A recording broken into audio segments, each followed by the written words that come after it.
Nearly 8 years of silence on the release front. The damage was done, but the Mega Man money train? Well, it careened off the tracks. It tried hard at multi-track drifting, bouncing around like some starved rat darting from baseboard to cupboard, hoping to find the motherlode with Mega Man Legends, Mega Man Zero, and Mega Man ZX. Had the hard-on for these series stayed true and not bent to the right to satiate a growing desire from fans and gamers for all things retro, would we actually have a Mega Man Legends 3? More games in the ZX time period? Another arc of games edging the story, and us lovers of the Mega Man Legend games closer with some games titled Mega Man ZXY until the whole alphabet gets showcased in case we forgot what it looked like. Capcom leading up to Mega Man 9's release were so addle-brained that they were willing to spend $1 or $2 to save a dime. Good thing they were blessed with nostalgia bait, so plentiful they could have marketed anything Blue Bomber themed instead of trying to actually appropriately celebrate Mega Man's 20th anniversary, or release a new game at that point. No, hey, wait, no, we did get one finally. Mega Man 9. This game was greeted with excitement, a return to Blue Bomber goodness, or by the more jaded, a skeptical eye was cast, coming to the conclusion Capcom's money-grabbing ways had come to mind nostalgia for every yen, penny, and ruble. What a whiff of fresh air then, that this game is actually good. Mind you, the stripped-down approach is irksome to me. We had 8 games to build up a rush adapter, sliding charged Mega Buster, only to take it all away, but giving Proto Man the slide and charge with the downside of taking more damage. Gee, thanks, but sorry Proto Bro, but no, go back to just being that snarky nothing who gets chopped in half by King in Mega Man and Base. But let me guess, that doesn't count? Either way, Inti Creates seems to do this when revisiting and resurrecting old 8-bit games and series. Go back to the basics, recapture the magic, and go from there. They do it here with Mega Man 9, and would do it again to a much higher degree with Blaster Master Zero. This time Dr. Light's being framed as the one doing the evil conquering, so Mega Man, with the help of Auto and Roll, sets out to prove Dr. Light's innocence, since he's rotting in a jail cell for pretty much the whole game. Also, this directly opens up a can of worms. One of them, which kind of gets waved away in Mega Man 11, is that fights with the Robot Masters turn them to scrap. Not really surprising, but that just makes you wonder how Blue Bomber has no qualms with doing it. He is merciless. Not all the time. Seems like he would have done a whole lot better than what happened with X. Well, won't have that issue unless it's a human, and we go with the English translation. The other can is how nonchalant they are about the recycling bin. Robots are shuffled to the big bolt in the sky once they've hit an expiration date. Dr. Wily comes off as kind of in the right for bringing it up.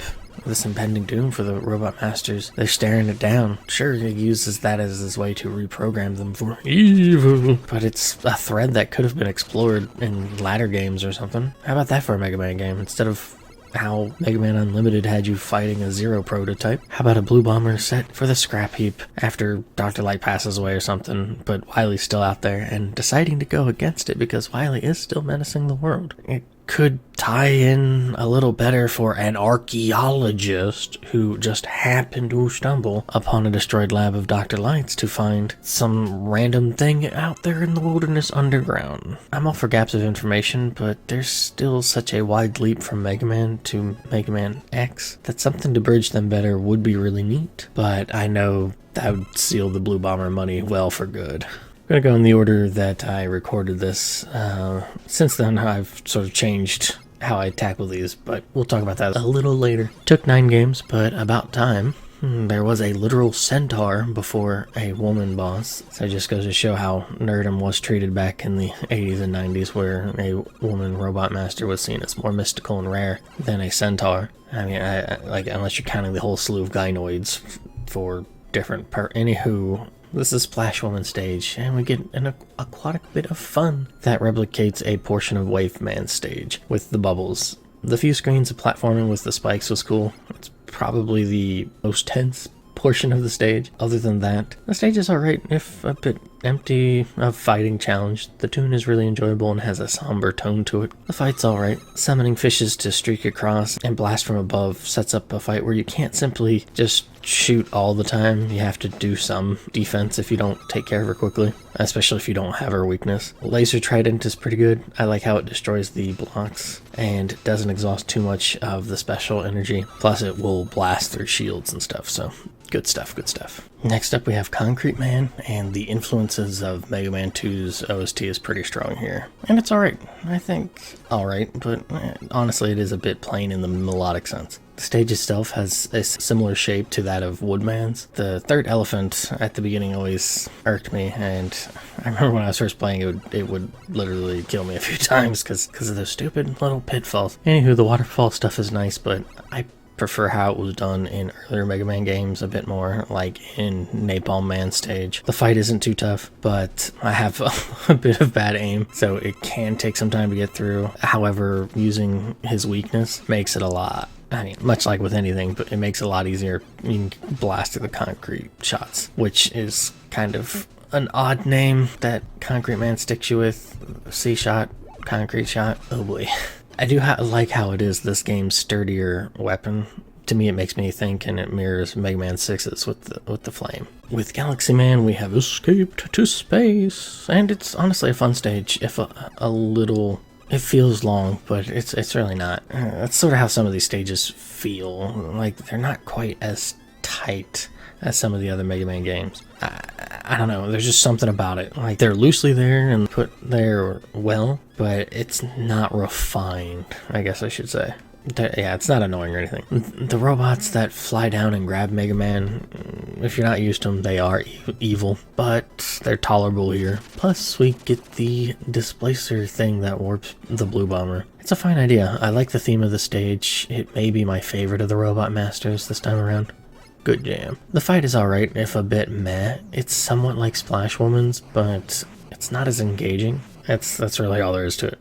Black Hole Bomb is great. It reminds me of Remote Mine from Mega Man and Base, or Mega Man 8. It was clutch then, and this one is even more helpful. Movable after being fired, it can gobble up even the toughest of foes.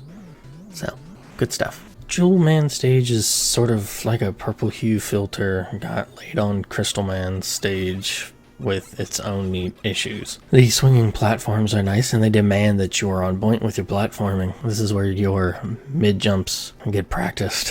This is where you get good at your mid-jumps, and the stage is a breeze. Because you're not only doing it at one spot, nor two spots, but in three, and they all are a little different. So this stage is a pretty quick one, and the theme is a good one too. The fight is fairly easy. Even without his weakness, it's not too difficult because you control Jewel Man similar to how you would with Gemini Man's first half of the fight with firing. Yeah, if you jump, Jewel Man will jump, and Jewel Man will jump a lot higher and stuff, so it's a pretty easy one to deal with. Jewel Satellite is a sturdy shield weapon that, unfortunately, once you get like really honed down with this game, you're not really using it. But it's a good one. Plus, once you beat for the Robot Masters, we get more information, and this is where the information about the Robot Masters being set for scrapping comes into play. Plug Man is a weird one. I like the stage, and I get vibes of Heat Man stage and how it goes. Must be those tricky Yoku blocks. And I do like the Shadow Mega Mans, and wish those popped up more. But I don't know, there's just something off about it. The stage has some toughness, but maybe not as tough as Jewel Man's. It does get a bit tougher if you're good with those medium or baby hops. Then this one might be a little bit tougher. Anyways, the fight is okay. It's a bit tougher, of course, without his weakness. But with it, you'll just completely destroy him because his attack bounces off of you. Plug Ball is something. It can be useful if you're sneaky, but the weapon just plops out of the Mega Buster with no horizontal projection, which is eh. But anyways, with 5 Robot Masters down, you get Rush Jet from Auto. Nice, but this time around, you don't really use them that much. But I mean, maybe this is just me thinking on it in the moment. It just seems very sparingly. That is, of course, unless you're like speedrunning it or something. Next up is Tornado Man, and this is quite the fun stage with challenges of pitfalls, ice mechanics briefly, and wet winds of treble. Those revolving platforms are a neat touch, but for whatever reason, I get stupid with them, and it does not work out well. Totally getting old moment. This may be the strongest Robot Master stage of this game, but one stage does feel a bit similar to it. Either way, it's still a really good presentation. This is a souped up Airman stage, and I'm all for it. The tune is enjoyable, and probably from a lot of people, it's their favorite of the Robot Masters. The fight tilts the Airman fight on its side with tornadoes coming up from below. There are spikes on the ceiling to keep Mega Man from jumping wildly to avoid those attacks, which is good to put in. It's a fun fight, and his weakness doesn't completely ruin him, and with the Buster it makes it a bit more challenging. Tornado Blow is alright. I like how it's utilized in Dr. Wily Stage 1. It does use up a lot of energy though, and it does also just kind of similar to Windman's from Mega Man 6. It just, instead of one robot, it'll do the whole screen and just kind of take them up and away. Fireman, Heatman, Flame Man, eat your heart out. This 8-bit fire stage is so very enjoyable. Dealing with the faceplate robots and those flame-spitting rollers is nice and fun in the action sense. I have to say, this might be my favorite all-around.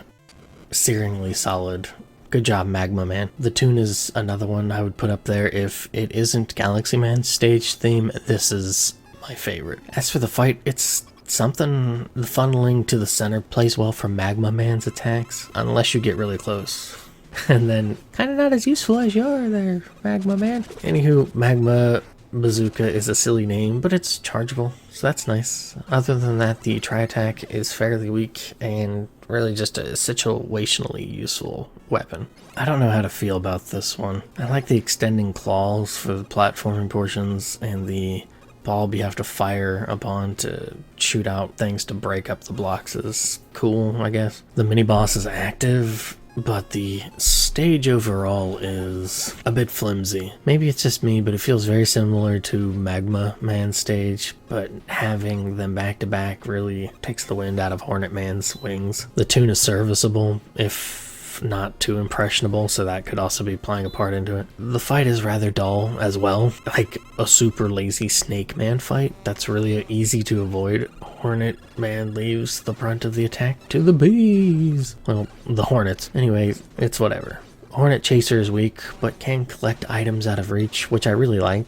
Though it's not incredibly frequent, especially if you end up fighting Hornet Man last.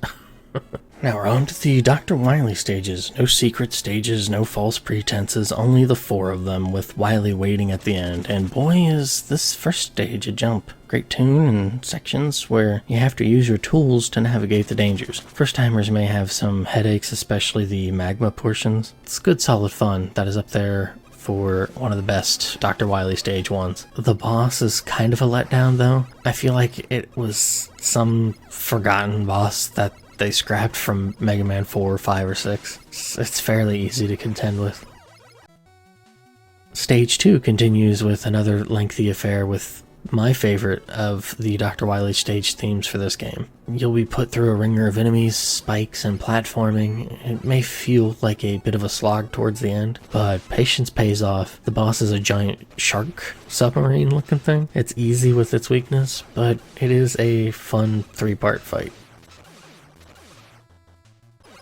Stage 3 is a sneaky stage meant to make the player use caution. Not too much of it, and definitely don't go reckless abandon. The gravity portions are cool, but that second one is brutal if you're trying to nab the M-Tank and get through to the ladder, and you're not aware that you could use that robot to grab the M-Tank at the beginning of that screen. If you don't know that, you're really trying to navigate the spikes and be sneaky good with it without being too fast, because those grabbing robots, they'll run you right into the spikes. And even after that, there's a tough section with pitfalls where too much caution may cost you your life. The boss is an evolution of the Yellow Devil, which isn't the worst thing. However, it is a slow fight if you don't have any of the black hole bomb. Very easy once you do get the pattern down, but don't get complacent like I did on this recording. Stage 4 is fairly direct with these beams where you are forced to either take damage or use the concrete shot. The Tune is meh, but wasn't really expecting too much from it. If you have some issues aiming, like I did during this recording, just blitz through the beams and take out the weaker robot masters first during the refights to recharge health. And then you have a Dr. Wily fight that's a 3-parter, which can be a doozy. The first section you have to bounce back and forth these eggs to hit the chin. Once you understand the trajectory, it's a bit easier. Part 2, there's some fire breathing and trying to crush Mega Man. The last is the typical capsule fight, which can get annoying. Black hole bomb does suck up projectiles, which is nice. Hornet Chaser hits anywhere for minimal damage, but of course the Plug Ball does the most damage, but you need to have Dr. Wily either close or get good at using the coil and dodging attacks to hit him up high. Juggle these and it's a fun fight, though the battle theme lacks a bit in the bite department. Once victory is achieved, base's schematics show up, which is kind of weird. Whatever. Dr. Wily tricks Mega Man into getting shocked by a fake Dr. Light, and of course Proto Man saves the day. Boo. Dr. Light is freed, but it's only written, not shown, which is kind of weird. End credits with some nice images. It is a delight, despite the abilities they stripped from the Blue Bomber. It's not perfect, and you can tell they were getting their 8-bit legs back, but it's a great return to form and offers a nice challenge to boot. Also, for whatever reason, I've decided to learn how to try to speedrun it, which is kind of weird. I always thought I would be wanting to try to speedrun a different Mega Man game, but for whatever reason, this one works really well for me. So yeah, that's really about it. So on to the next run.